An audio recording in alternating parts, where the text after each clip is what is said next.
গত ২-৩ দিন আগে কয়েকজন ইউটিউবার গ্রেপ্তার হয়েছে, আপনারা জানেন। তাদের অপরাধ ছিল তারা জুয়ার অ্যাডভার্টাইজমেন্ট করতেন। তাদের বিভিন্ন ইউটিউবের কন্টেন্টের মধ্যে তারা জুয়ার বিভিন্ন বিশ্বব্যাপী জুয়ার বিভিন্ন ওয়েবসাইট সেগুলার প্রচারণা করতেন। এই প্রচারণায় এগুলোতে উদ্বুদ্ধ হয়ে আমাদের দেশের অনেক মানুষ সর্বস্ব হারিয়েছেন, সব ধ্বংস করেছেন তাদের। এদের কাউকে কাউকে পুলিশ গ্রেপ্তার করেছে। একটা তথ্য হলো যে আজকে বিকেলে আমাদের ফাউন্ডেশনের ওয়েবসাইটে, ফাউন্ডেশনের মেইলে একটা মেইল পাঠিয়েছেন এক ভদ্রলোক। তার নামটা আমি বললাম না, মেইল আইডিটা আমি বলছি না।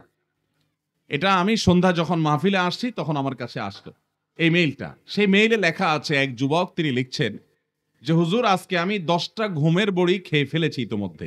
কাল সকালে হয়তো আমি আর দুনিয়াতে থাকবো না, কিন্তু আমার মনে হয়েছে আমি আপনাকে কিছু কথা বলে যাই।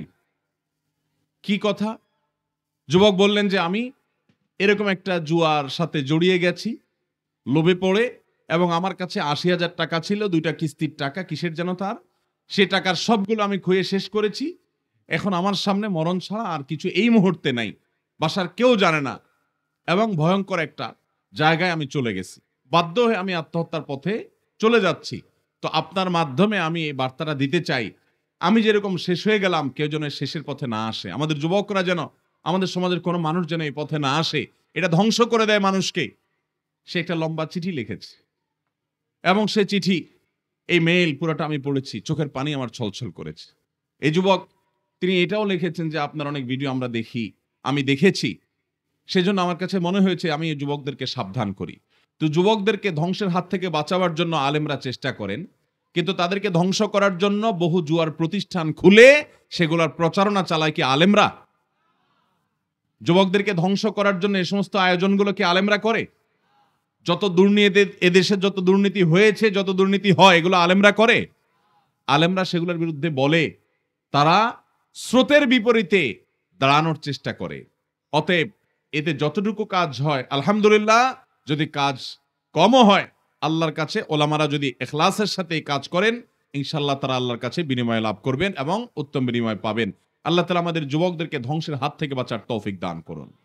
আল্লাহ তাআলা কোরআনে জুয়াকে হারাম করেছেন, মাদককে হারাম করেছেন, বিবাহ বহির্ভূত সম্পর্ককে আল্লাহ তাআলা হারাম করেছেন। কেন করেছেন এগুলো আমাদের বুঝে আসে না। আমাদের জুয়ার সাথে নিজেদেরকে জড়াতে ভালো লাগে, আমাদের পরনারীতে আসক্ত হতে ভালো লাগে, আমাদের হারামে লিপ্ত হতে ভালো লাগে। আল্লাহ তাআলা সেগুলো নিষেধ করেছেন।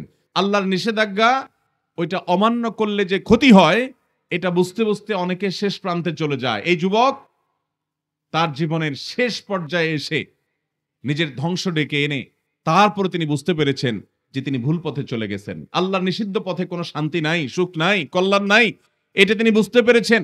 কিন্তু যতক্ষণে তিনি বুঝতে পেরেছেন তখন হয়তো আর ব্যাক করার সুযোগ পান নাই। আমরা জানি না এ আল্লাহর বান্দা কি বেঁচে আছেন না দুনিয়া থেকে চলে গেছেন। আল্লাহ তাআলা আমাদের যুবকদেরকে হেফাজত করুন, আমাদের সমাজের প্রত্যেকটা মানুষকে আল্লাহ তাআলা হেফাজত করুন। আমাদের ভবিষ্যৎ বংশধর, আমাদের ভবিষ্যৎ আলোকোজ্জ্বল ভবিষ্যৎ যারা বিনির্মাণ করবে, সে সমস্ত আদরের সন্তানদেরকে শয়তানের এই সকল ডালপালা থেকে, এই সকল জাল থেকে আল্লাহ তাআলা আমাদের সন্তানদেরকে হেফাজত করুন, বাঁচিয়ে রাখুন।